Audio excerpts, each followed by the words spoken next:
Nicholas Lindsay a assassiné de sang-froid un policier, mais il niait toute responsabilité jusqu'à ce que ses parents le brisent. Le jeune homme de 16 ans ne faisait que pleurer et disait à ses parents qu'il n'était pas responsable de la mort horrible de l'officier.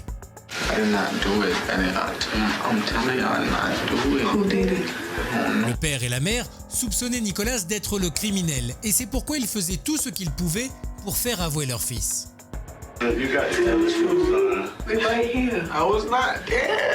Dans la salle d'interrogatoire, on n'entendait que des sanglots. L'adolescent de 16 ans ne pouvait plus faire face à la pression, alors que ses parents voulaient seulement qu'il dise la vérité. 30 minutes intenses ont dû passer avant que Nicholas avoue finalement son implication dans le crime. Sans le dire franchement, il a laissé entendre qu'il avait appuyé sur la gâchette.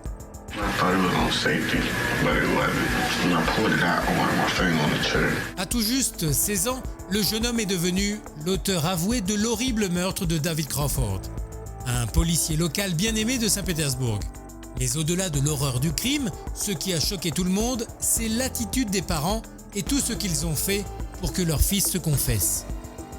I told my son, man up and tell what happened. And he did that. Et il ne leur restait plus qu'à envoyer leurs condoléances à la famille du défunt.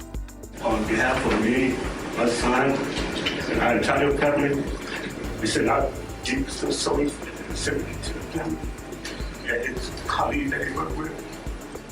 It's my only son, no son that it happened. Le meurtre de David Crawford a choqué toute la communauté. Et ce qui serait le plus dérangeant et choquant, c'est que le jeune Nicholas Lindsay soit le responsable. At first, I didn't believe it. I had called some friends to confirm it. I was shocked because it's not something that you would expect for him to do. Et bien sûr, à aucun moment ses camarades de classe n'avaient vu une attitude qui les ait fait penser que Nicholas pourrait devenir un criminel. He was a good kid, quiet, didn't mess with nobody. I never known him to be violent.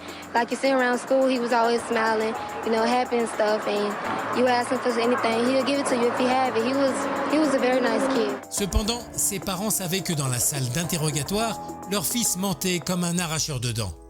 Do you believe he's responsible for shooting Officer Crawford? Yes. Mais aussi, pendant le procès, Nicholas a été exposé.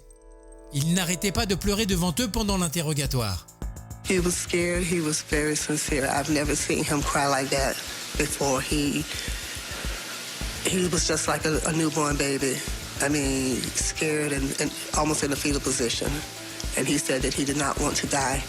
Dennin Sweet et Nicholas Senior ont décidé qu'ils ne pouvaient pas prendre le parti de leur fils s'il avait commis le crime.